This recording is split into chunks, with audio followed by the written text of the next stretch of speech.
Hello and good morning everyone. तो आइए शुरू करते हैं मैथमेटिक्स का क्लास। तो चलिए, पिछले क्लास में हम लोगों ने एक्सरसाइज 6.4 अभी इस पर ध्यान मत दीजिए, अभी जो है उस पर ध्यान दीजिए।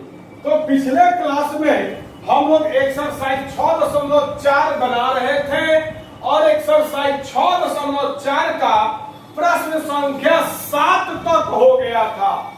मतलब अब हम लोगों को क्या बनाना है? प्रश्न संख्या 8 और प्रश्न संख्या 9। 8 और 9 ऑब्जेक्टिव है। तो आइए एक्सरसाइज 6.4 का प्रश्न संख्या 8 और 9 देखा जाए क्या कहता है। तो प्रश्न संख्या 8 है,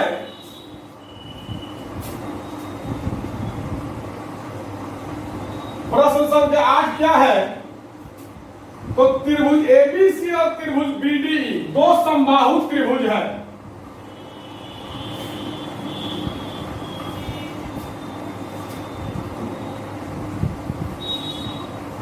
मान लो ये है त्रिभुज ए बी सी, ये जो है समबाहु त्रिभुज है। मतलब इस त्रिभुज का तीनों जो भुजा है वो क्या है? बराबर है। तीनों का तीनों भुजा क्या है? बराबर है, समबाहु त्रिभुज है। उसके बाद बोल रहा है एक और त्रिभुज है बीडीई। इस प्रकार है कि डी जो है वो बीसी का मध्य बिंदु है। यहां पर कोई बिंदु डी है जो बीसी का मध्य बिंदु है। मतलब बिंदु डी क्या कर रहा है? तो बीसी को दो बराबर भागों में बांट दे रहा है। तो मध्य बिंदु क्या होता है ये मैंने आप लोगों को बताया है। मध्य बिंदु क्या होता है ये आप लोगों को मैंने काफी अच्छी तरीके से बताया है। तो बोल रहा है क्वेश्चन कि बिंदु डी जो है ये है बिंदु डी।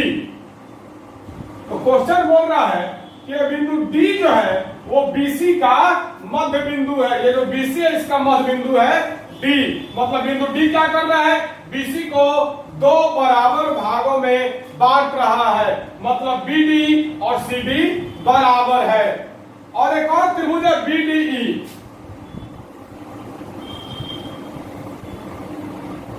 यह भी समबाहु त्रिभुज है, यह भी समबाहु त्रिभुज है। तो हम लोगों को त्रिभुज एबीसी और त्रिभुज बीडीई के क्षेत्रफलों का अनुपात ज्ञात करना है। तो दिया है, क्या दिया है? तो दिया है त्रिभुज एबीसी और त्रिभुज बीडीई दो समबाहु त्रिभुज है। क्या है? दो समबाहु त्रिभुज है एवं बिंदु डी भुजा बीसी का मध्य बिंदु है। क्या है? मध्य बिंदु है। बिंदु डी जो है वो भुजा बीसी का मध्य बिंदु है। अर्थात बीडी बराबर सीडी है। अगर बिंदु डी जो है बीसी का मध्य बिंदु होगा तो बीडी और सीडी बराबर होगा। अब आइए हल लिखिएगा। चूंकि त्रिभुज एबीसी और त्रिभुज बीडीई दोनों समबाहु त्रिभुज है, दिया है। दोनों समबाहु त्रिभुज है, दिया है। दिया है इसीलिए त्रिभुज ए बी सी समरूप हो जाएगा त्रिभुज बीडीई के। चूंकि सभी समबाहु त्रिभुज समरूप होते हैं, समरूप होते हैं। एक्सरसाइज 6.1 में मैंने आप लोगों को बताया था कि सभी समबाहु त्रिभुज समरूप होते हैं। ये आप इसके बारे में काफी चर्चा हुआ था एक्सरसाइज 6.1 में। तो यहां पर क्वेश्चन दे रहा है कि त्रिभुज एबीसी और त्रिभुज बीडी तो समबाहु त्रिभुज है, मतलब त्रिभुज एबीसी, ये त्रिभुज एबीसी और ये त्रिभुज बीडी, ये दोनों क्या है, समबाहु त्रिभुज है। और बिंदु डी क्या है, भुजा बीसी का मध्य बिंदु है, मतलब बीडी और सीडी बराबर है। तो हल अब करना है, तो लिखिएगा चूंकि त्रिभुज एबीसी और त्रिभुज बीडी दोनों समबाहु त्रिभुज है, त्रिभुज एबीसी और त्रिभुज बीडी ये दोनों का दोनों समबाहु त्रिभुज है, दिया हुआ है क्वेश्चन में, दिया हुआ है कि ये और ये दोनों समबाहु त्रिभुज है, इसीलिए त्रिभुज एबीसी समरूप हो जाएगा त्रिभुज बीडी ई के, इसीलिए त्रिभुज एबीसी समरूप हो जाएगा त्रिभुज बीडी ई के। क्यों? चूंकि सभी समबाहु त्रिभुज समरूप होते हैं। ब्रैकेट में लिख देना ये दोनों त्रिभुज समरूप क्यों हुआ है, तो ब्रैकेट में लिख देना चूंकि सभी समबाहु त्रिभुज समरूप होते हैं और ये दोनों का दोनों समबाहु त्रिभुज है, इसीलिए दोनों का दोनों क्या है, समरूप है। अब आइए प्रमेय 6.6, अब क्या देखना है, प्रमेय 6.6। प्रमेय 6.6 क्या कहता है, तो प्रमेय 6.6 कहता है कि अगर दो त्रिभुज समरूप है तो उनके संगत भुजाओं के अनुपात का वर्ग के बराबर उनके क्षेत्रफल का अनुपात होता है। तो लिखेगा इसीलिए त्रिभुज एबीसी का क्षेत्रफल बटा त्रिभुज बीडीई का क्षेत्रफल बराबर, अब देखिएगा ए और बी, कौन ए और कौन बी बराबर है, या फिर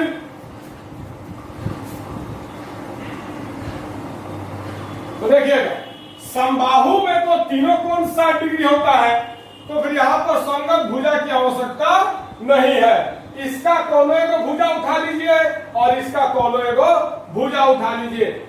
दो समबाहु त्रिभुज का प्रत्येक भुजा संगत भुजा होता है, सब का सब भुजा संगत भुजा होता है, क्योंकि समबाहु त्रिभुज का मतलब क्या होगा, तीनों भुजा बराबर, तीनों भुजा बराबर, जितना ए बी होगा उतना ही बीसी भी होगा, उतना ही एसी भी होगा, जितना बीडी होगा उतना ही डी भी होगा, उतना ही बी भी होगा। तो देखिएगा त्रिभुज एबीसी का क्षेत्रफल बटा त्रिभुज बीडी का क्षेत्रफल बराबर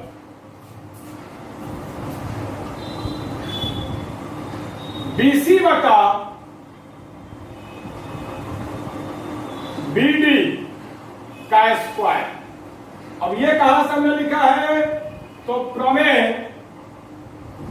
6.6 से, प्रमेय 6.6 क्या कहता है, तो अगर दो त्रिभुज समरूप है तो उनके क्षेत्रफलों का अनुपात उनके संगत भुजा के अनुपात के वर्ग के बराबर होता है। तो बीसी जो है वो त्रिभुज एबीसी का भुजा है, त्रिभुज एबीसी का क्षेत्रफल बटा त्रिभुज बीडी का क्षेत्रफल। तो ये जो बीसी है होगा ये आपको त्रिभुज एबीसी का भुजा है और ये जो बीडी है वो त्रिभुज बीडी का भुजा है। तो हम लोग आसानी से लिख सकते हैं बीसी बटा बीडी का होल स्क्वायर, इसका क्षेत्रफल बटा इसका क्षेत्रफल बराबर बीसी बटा बीडी का स्क्वायर। तो बीसी जो है वो एबीसी का भुजा है और बीडी जो है वो त्रिभुज बीडी का भुजा है, और समबाहु त्रिभुज है तो तीनों भुजा बराबर होगा, कोई किसी को किसी के साथ आप संगत भुजा के ले सकते हैं। तो चलिए, तो बीसी बटा बीडी। अब आगे बढ़ते हैं, ये हमने कहां से लिखा है, ये हमने कहां से लिखा है, क्षेत्रफलों का अनुपात संगत भुजा का अनुपात के वर्ग के बराबर होता है, ये कहां से लिखा है, तो प्रमेय 6.6 6 से। वीडियो को रोक करके उतारिए, मिटाएंगे उसके बाद आगे बढ़ेंगे। वीडियो को रोक करके उतारो।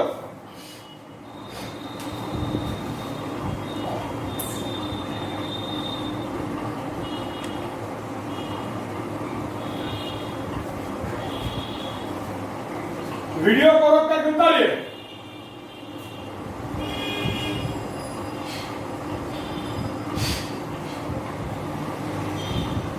चलिए आगे बढ़ते हैं।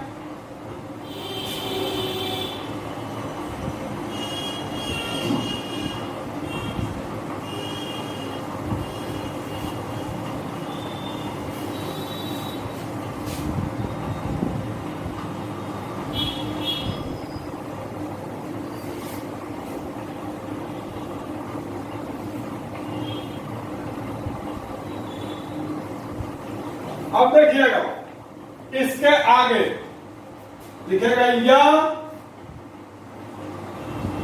त्रिभुज एबीसी का क्षेत्रफल बटा त्रिभुज बीडी का क्षेत्रफल बराबर, बीसी को हम लोग बीडी और सीडी लिख सकते हैं।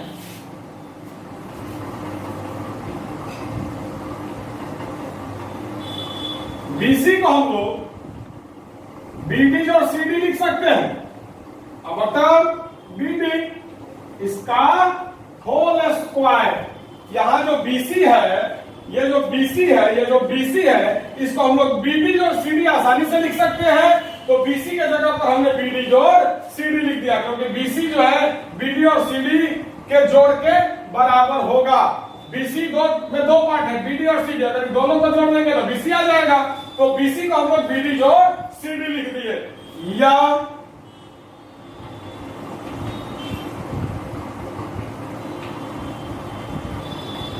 त्रिभुज एबीसी का क्षेत्रफल बटा त्रिभुज बीडी का क्षेत्रफल बराबर, अब दिया है, क्या दिया है, तो बीडी और सीडी बराबर है, तो सीडी की जगह पर हम बीडी लिख सकते हैं।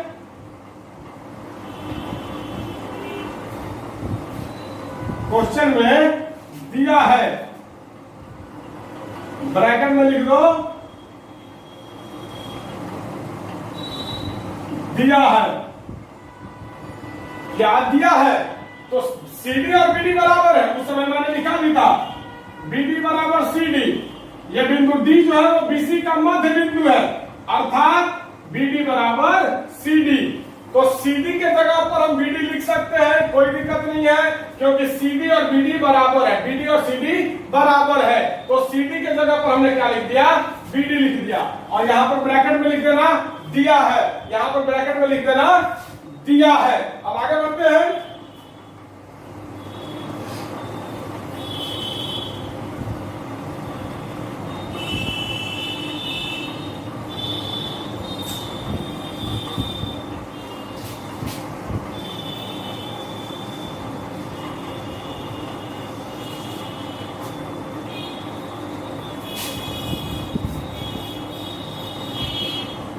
क्योंकि बीडी बराबर सीडी दिया है, ये ज्यादा अच्छा लग रहा है।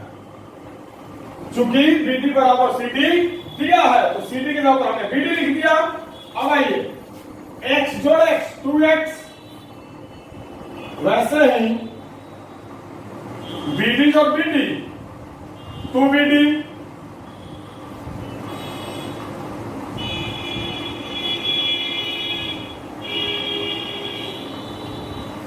बराबर बीडी जो बीडी 2BD, अब बता बीडी, इसका होल स्क्वायर। बीडी से बीडी कट गया, क्या बचा, तो त्रिभुज एबीसी का क्षेत्रफल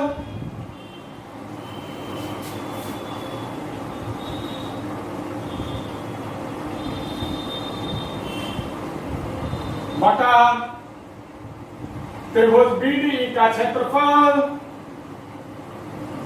बराबर 2/1 का होल स्क्वायर। 2/1, नीचे कुछ नहीं बचा तो 2/1 का होल स्क्वायर। तो लिखेगा आपका त्रिभुज ए बी सी का क्षेत्रफल अनुपात त्रिभुज बी डी ई का क्षेत्रफल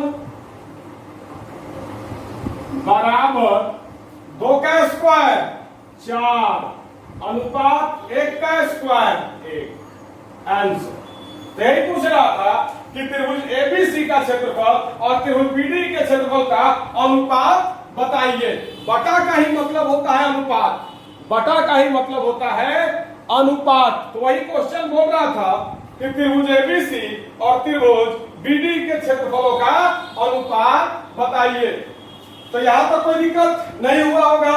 तो इसके बाद लिखेगा त्रिभुज एबीसी का क्षेत्रफल और बटा की जगह पर अनुपात त्रिभुज बीडी का क्षेत्रफल बराबर 2 का स्क्वायर 4 बटा की जगह पर अनुपात और 1 का स्क्वायर 1। मतलब इस दोनों त्रिभुज के क्षेत्रफलों का अनुपात 4 अनुपात 1 है। वीडियो को रोक करके उतारो, वीडियो को रोको और उतारो।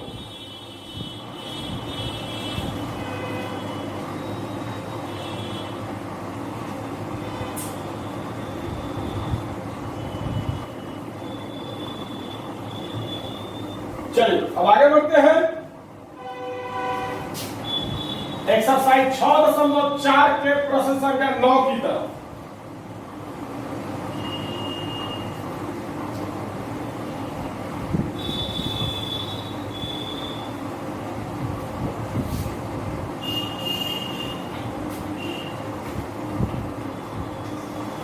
अब आइए प्रश्न संख्या 9 के तरफ।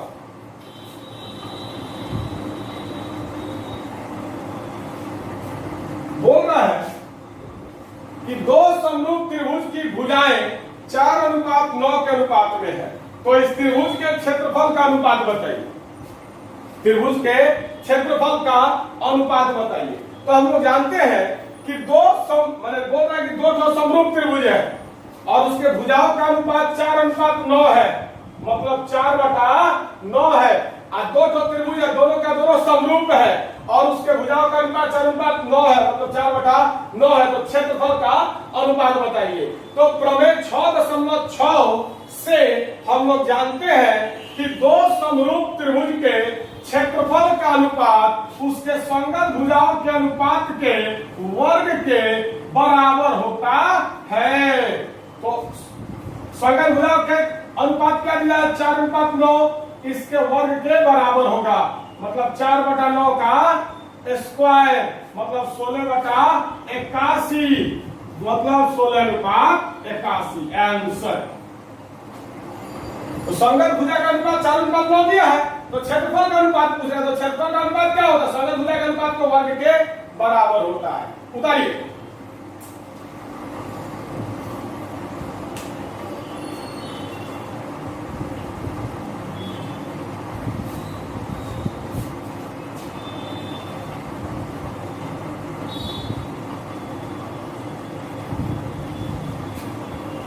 चलिए, तो एक्सरसाइज 6.4 आप लोगों का खत्म हो गया। एक्सरसाइज 6.4 जो है वो खत्म हो गया। अब एक्सरसाइज 6.5 की बारी है, लेकिन एक्सरसाइज 6.5 पर जाने से पहले हम लोगों को 3 ठो प्रमेय पढ़ना है। तो अभी तक हम लोग प्रमेय 6.6 तक पढ़ लिए थे। अब हम लोगों को पढ़ना है प्रमेय 6.7, प्रमेय 6.8 और प्रमेय 6.9। ये तीनों प्रमेय पढ़ेंगे तो ही जाकर के एक्सरसाइज 6.5 को बनाने के लायक हम लोग होंगे। तो प्रमेय 6.7 है समकोण त्रिभुज से संबंधित प्रमेय, जो कि मैंने बोर्ड पर लिखा है। उसके बाद प्रमेय 6.8 जो है यह है पाइथागोरस प्रमेय है। प्रमेय 6.8 ही पाइथागोरस प्रमेय है। और प्रमेय 6.9 जो है वह पाइथागोरस प्रमेय का विलोम है। प्रमेय 6.9 क्या है? तो पाइथागोरस प्रमेय का विलोम है।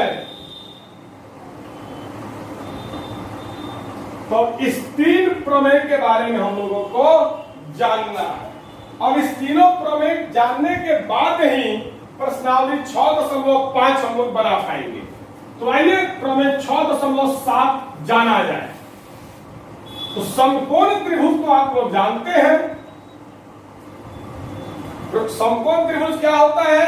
तो वैसा त्रिभुज जिसका एक कोण समकोण हो, मतलब 90 डिग्री हो। समकोण का मतलब होता है 90 डिग्री का कोण। समकोण का मतलब क्या होता है? 90 डिग्री का कोण। और आप लोग जानते हैं कि एक त्रिभुज में 3 गो कोण होता है। अगर तीनों में से एक कोण 90 डिग्री है तो वह समकोण त्रिभुज कहलाता है। वैसा त्रिभुज जिसका एक कोण 90 डिग्री हो समकोण त्रिभुज कहलाता है। तो आइए, ये जो प्रमेय 6.7 है, प्रमेय 6.7 जो है ये समकोण त्रिभुज से संबंधित प्रमेय है। मतलब इस प्रमेय में हम लोगों को समकोण त्रिभुज के बारे में जानना है। तो आइए,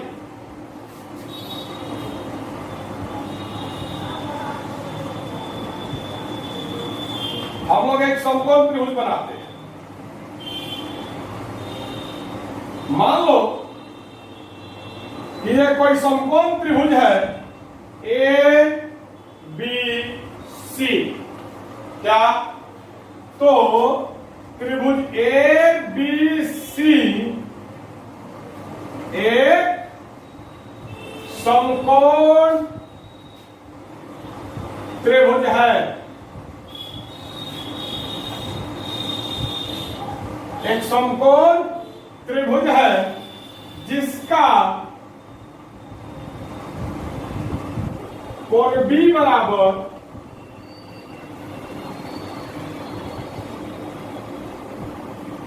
90 डिग्री है। यह त्रिभुज ए बी सी एक समकोण त्रिभुज है जिसका कोण B क्या है? 90 डिग्री है। अब आइए प्रमेय को समझा जाए। प्रमेय 6.7 को ही समकोण त्रिभुज से संबंधित प्रमेय भी कहा जाता है। प्रमेय 6.7 बोलो या समकोण त्रिभुज से संबंधित प्रमेय बोलो, दोनों एक ही चीज है। तो कथन क्या है देखिएगा, यदि किसी समकोण त्रिभुज के समकोण वाले शीर्ष से कर्ण पर लंब डाला जाए तो इस लंब के दोनों ओर बने त्रिभुज संपूर्ण त्रिभुज के समरूप होते हैं तथा परस्पर भी समरूप होते हैं। कुछ नहीं पल्ले पड़ा होगा। आइए हम पढ़वाते हैं पल्ले कैसे होगा। तो कोई समकोण त्रिभुज है, इसका समकोण वाला शीर्ष कौन है?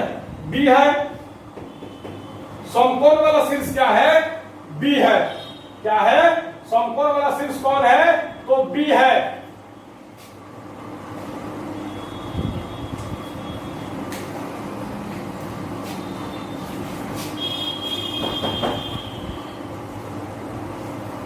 तो शीर्ष के बारे में तो आपको बताए हुए हैं, जिस तीनों समरेखी बिंदुओं से मिलकर त्रिभुज बनता है उस तीनों समरेखी बिंदु को त्रिभुज का शीर्ष कहते हैं। तो समकोण वाला शीर्ष कौन है? बी है। ये बी है, जो ये बिंदु बी है, यही ना समकोण, इसी पर ना समकोण है। तो समकोण वाला शीर्ष से कर्ण, इसको कर्ण कहा जाता है। जो तिरछा रेखा होता है समकोण त्रिभुज में, जो तिरछा रेखा होता है उसको क्या कहा जाता है? कर्ण कहा जाता है। समकोण त्रिभुज में जो तिरछा रेखा होता है उसको क्या कहा जाता है? कर्ण कहा जाता है। तो एसी क्या है? कर्ण है। अब आइए, तो समकोण वाले शीर्ष से कर्ण पर लंब डाला जाए। ये समकोण वाला शीर्ष है, इससे हम कर्ण पर लंब डाल दिए, मतलब 90 डिग्री का कोण खींच दिए।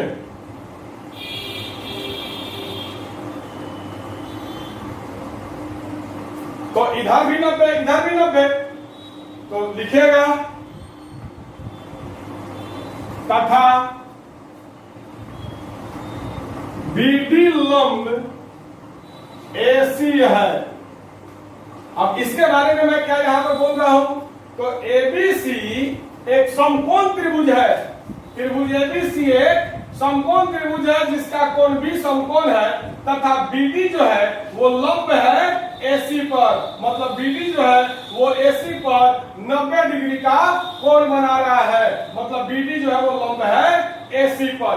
ये आपको दिया हुआ है, तो समझिएगा, यदि किसी समकोण त्रिभुज के समकोण वाले शीर्ष से, ये एक समकोण त्रिभुज है, इसके समकोण वाले शीर्ष से कर्ण पर लंब डाला जाए, तो इस समकोण वाले शीर्ष से हमने कर्ण AC पर लंब डाल दिया, मतलब BD लंब AC खींच दिया, तो इस लंब के दोनों ओर बने त्रिभुज, ये जो BD लंब है इसके इधर भी एक त्रिभुज बन रहा है ABD, और इस लंब के इधर भी एक त्रिभुज बन रहा है BCD। तो इस लंब के दोनों ओर बने त्रिभुज संपूर्ण त्रिभुज के समरूप होते हैं। मतलब पहला नियम,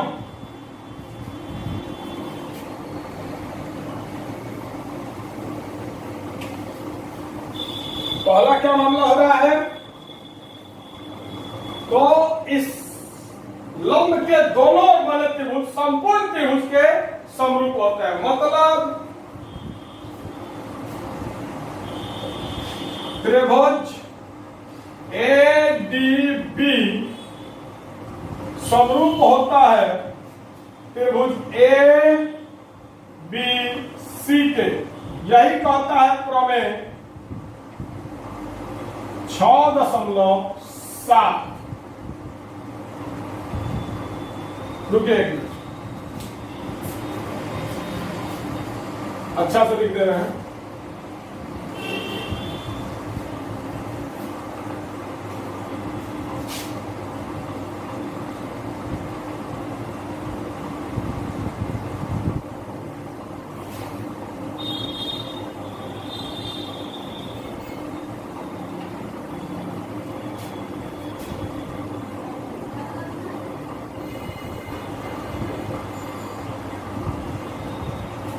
तो प्रमेय 6.7 क्या कहता है, तो दूसरा भी नियम लिख देने दो, उसके बाद बताते हैं क्या कहता है।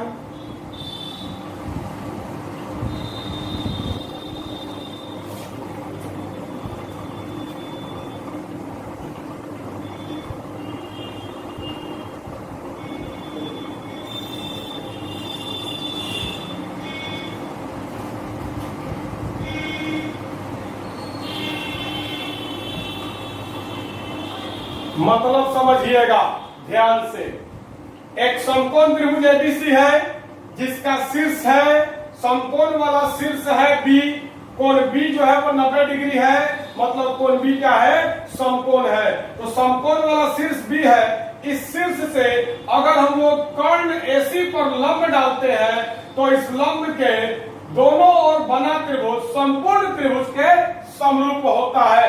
यही कहता है प्रमेय 6.7। मतलब समझिएगा, संपूर्ण त्रिभुज के समरूप होता है।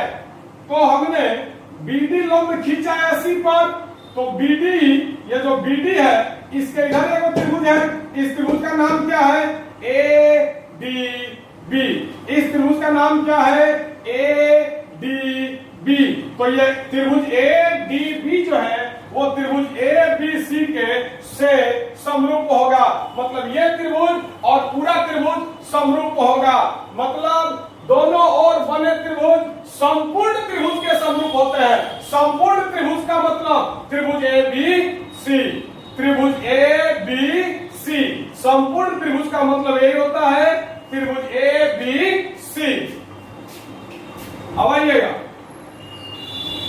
तो त्रिभुज ADB जो है वो त्रिभुज ABC के समरूप होगा, यही कहता है प्रमेय 6.7। अब आप देख सकते हैं एडीबी और एबीसी, ये जो कोण ए है बाबू, ये जो कोण ए है ये त्रिभुज एडीबी में भी है, इसमें भी है, और त्रिभुज एबीसी में भी है, मतलब छोटा त्रिभुज में भी है और पूरा त्रिभुज में भी है।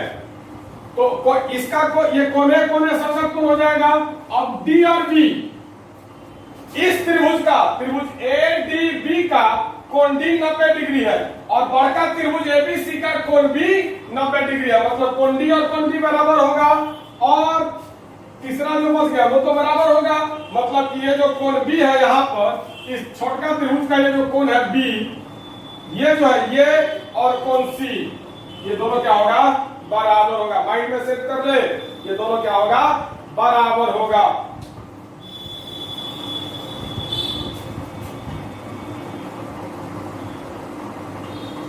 खैर इसकी कोई अभी आवश्यकता नहीं है, जब आवश्यकता आएगी तो मैं जरूर बताऊंगा।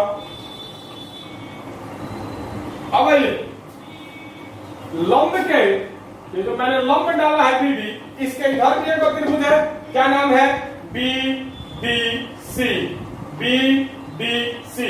तो ये भी त्रिभुज जो है वो त्रिभुज एबीसी के समरूप होगा। तो त्रिभुज बीडीसी समरूप त्रिभुज एबीसी। अब आइए, ये जो अरेंजिंग मैंने लिखा है बिल्कुल सही लिखा है।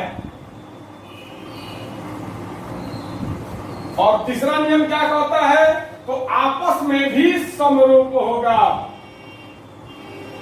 तथा परस्पर भी समरूप होते हैं। परस्पर मतलब आपस में, परस्पर मतलब आपस में। तो देखिएगा, त्रिभुज एडीबी समरूप होगा त्रिभुज बीडीसी के प्रमेय 6.7 से।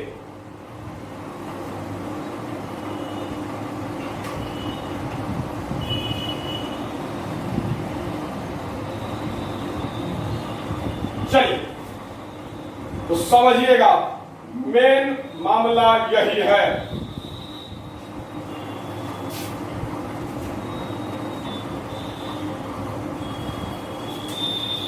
पहले वीडियो को रोक करके उतारिए, इसको पूरा फ्रेश उतारिए, तो बहुत मजेदार चीज है।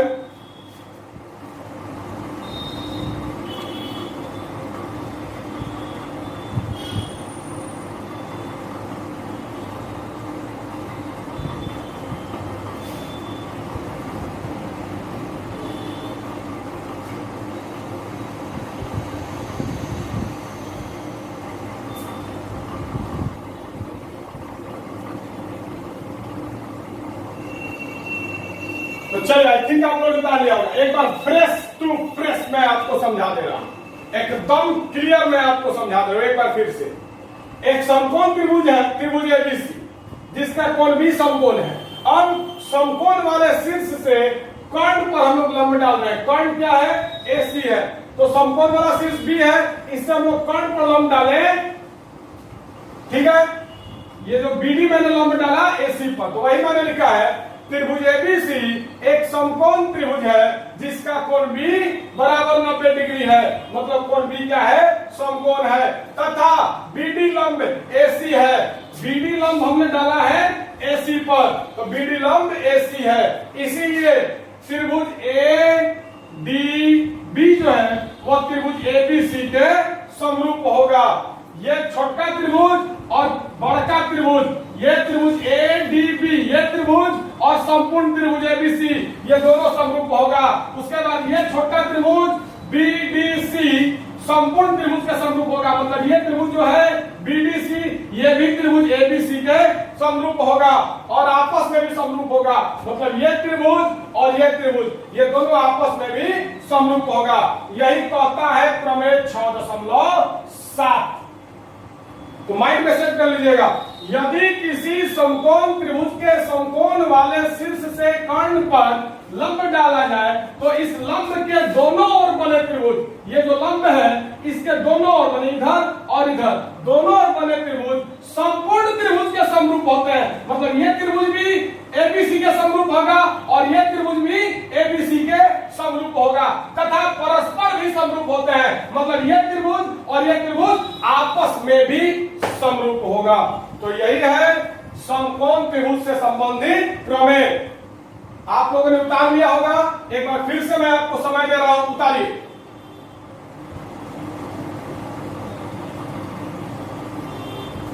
चलिए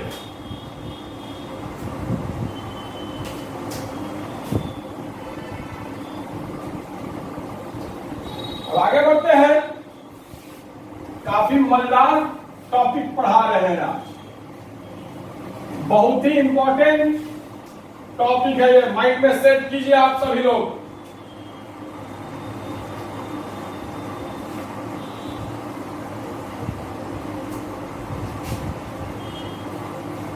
अब आइए एक बार फिर से प्रमेय 6.7 एक बार फिर से। प्रमेय 6.7 क्या कहता है?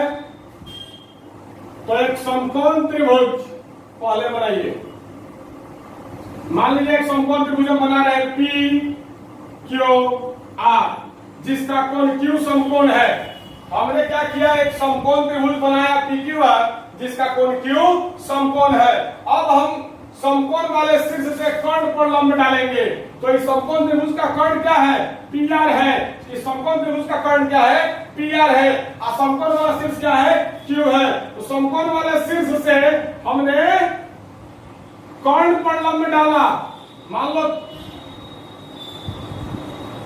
क्यूएम लंब डाल दिया, मान लो क्यूएम लंब डाला, तो क्यूएम लंब पी आर है। क्यूएम लंब हमने डाला कर्ण पर, कर्ण है पी आर। तो फिर यह त्रिभुज और संपूर्ण त्रिभुज समरूप होगा। मतलब यह त्रिभुज मतलब त्रिभुज P Q M, PM Q, PM Q समरूप होगा त्रिभुज पी क्यू आर के। यह त्रिभुज और संपूर्ण त्रिभुज क्या होगा? समरूप होगा। उसके बाद ये त्रिभुज और संपूर्ण त्रिभुज भी समरूप होगा। देखिएगा क्यू एम आर, ये त्रिभुज समरूप होगा त्रिभुज पी क्यू आर के, और ये दोनों त्रिभुज आपस में भी समरूप होगा। मतलब त्रिभुज पीएम क्यू समरूप होगा त्रिभुज क्यू एम आर के। तो माइंड में सेट कर लीजिएगा, कहीं भी अगर इस टाइप का दिया हो, एक समकोण त्रिभुज दिया हो और समकोण त्रिभुज से कर्ण पर लंब डाला गया हो, तो इस प्रकार ये त्रिभुज और संपूर्ण त्रिभुज समरूप होगा। फिर ये त्रिभुज और संपूर्ण त्रिभुज समरूप होगा, और ये दोनों आपस में भी समरूप होगा। यही कहता है प्रमेय 6.7। चलिए अगर चाहो तो इसको भी उतार सकते हो।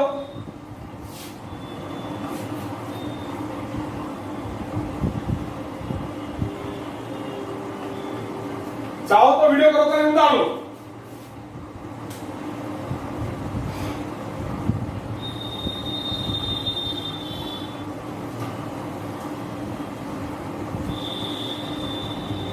चलिए अब आइए प्रमेय 6.8 पर। सुपर डुपर हिट प्रमेय है पाइथागोरस प्रमेय।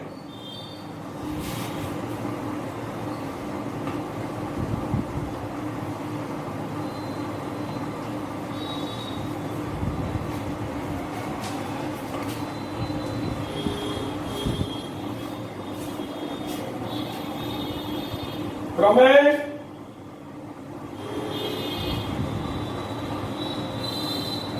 6.8 या पाइथागोरस प्रमेय, पाइथागोरस प्रमेय। अब इसका कथन क्या है समझिएगा। तो कथन है एक समकोण त्रिभुज में, एक समकोण त्रिभुज में कर्ण का वर्ग शेष दो भुजाओं के, शेष दो भुजाओं के वर्गों के योग के बराबर होता है। यही है पाइथागोरस प्रमेय। आपको मैंने बताया था रियल पाइथागोरस प्रमेय में लंब और आधार नाम का कोई चीज नहीं होता है। मैंने आपको शुरू में ही बताया था कि लंब और आधार को मान रहे हैं, लेकिन रियल पाइथागोरस प्रमेय में लंब और आधार का कोई चर्चा नहीं है, सिर्फ और सिर्फ कर्ण का चर्चा है। समझिएगा पाइथागोरस प्रमेय क्या कहता है। तो पाइथागोरस प्रमेय कहता है कि एक समकोण त्रिभुज में कर्ण का वर्ग, देखिएगा एक समकोण त्रिभुज में बना रहा हूं। मान लो एबीसी एक समकोण त्रिभुज है जिसका कोण बी समकोण है। देखिएगा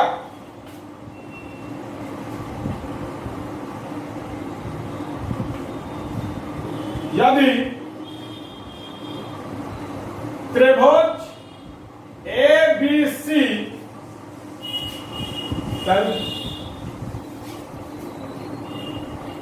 त्रिभुज एबीसी एक समकोण त्रिभुज है जिसका कोण बी बराबर 90 डिग्री है। कोण बी बराबर 90 डिग्री है। तो चलिए माइंड में सेट कीजिएगा, समकोण के सामने वाला भुजा कर्ण होता है। समकोण के सामने वाला भुजा कर्ण होता है। तो समकोण कौन है? कोण बी है। इसके सामने कौन सा भुजा है? AC। तो कर्ण क्या हो जाएगा? AC। समकोण के सामने वाला जो भुजा है कौन है? AC है। कोण बी जो है वो समकोण है, कोण बी के सामने AC है, तो AC क्या हो जाएगा? कर्ण हो जाएगा। तो पाइथागोरस प्रमेय कहता है कि एक समकोण त्रिभुज में कर्ण का वर्ग शेष दो भुजाओं के वर्गों के योग के बराबर होता है। तो ये तो सिद्ध हो गया कि त्रिभुज एबीसी एक समकोण त्रिभुज है जिसका कोण बी बराबर 90 है। मतलब ये जो त्रिभुज एबीसी है ये समकोण त्रिभुज है जिसका कोण बी 90 है। तो इसीलिए कर्ण का वर्ग, कर्ण क्या है? AC। तो कर्ण का वर्ग मतलब AC का स्क्वायर बराबर अन्य कर्ण का वर्ग शेष दो भुजाओं के। तो AC कर्ण हो गया, तो AB और BC शेष दो भुजा है, इसके वर्ग के योग के बराबर होता है। मतलब AB square plus BC square कर्ण का वर्ग शेष दो भुजाओं के वर्गों के योग के बराबर होता है। कर्ण का वर्ग शेष दो भुजाओं के वर्गों के योग के बराबर होता है। यही कहता है पाइथागोरस प्रमेय। पाइथागोरस प्रमेय क्या कहता है? तो एक समकोण त्रिभुज में कर्ण का जो वर्ग है मतलब AC का जो स्क्वायर है वह अन्य दो भुजाओं मतलब AB और BC के वर्गों के योग के बराबर होता है। यही है पाइथागोरस प्रमेय।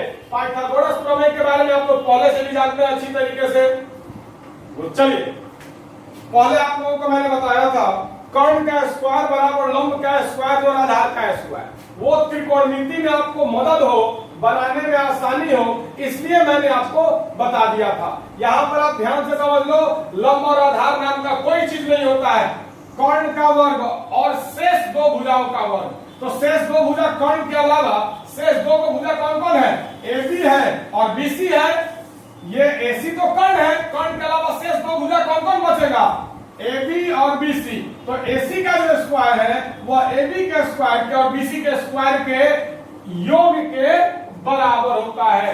यही है पाइथागोरस प्रमेय। माइंड में सेट कर लीजिएगा। कर्ण का वर्ग मतलब अगर कोई त्रिभुज हो उसका कोई एक कोण समकोण हो, मतलब अगर कोई समकोण त्रिभुज हो तो उसका कर्ण का वर्ग अन्य दो भुजाओं के वर्गों के योग के बराबर होता है। तो चलिए वीडियो को रोक करके उतारिए।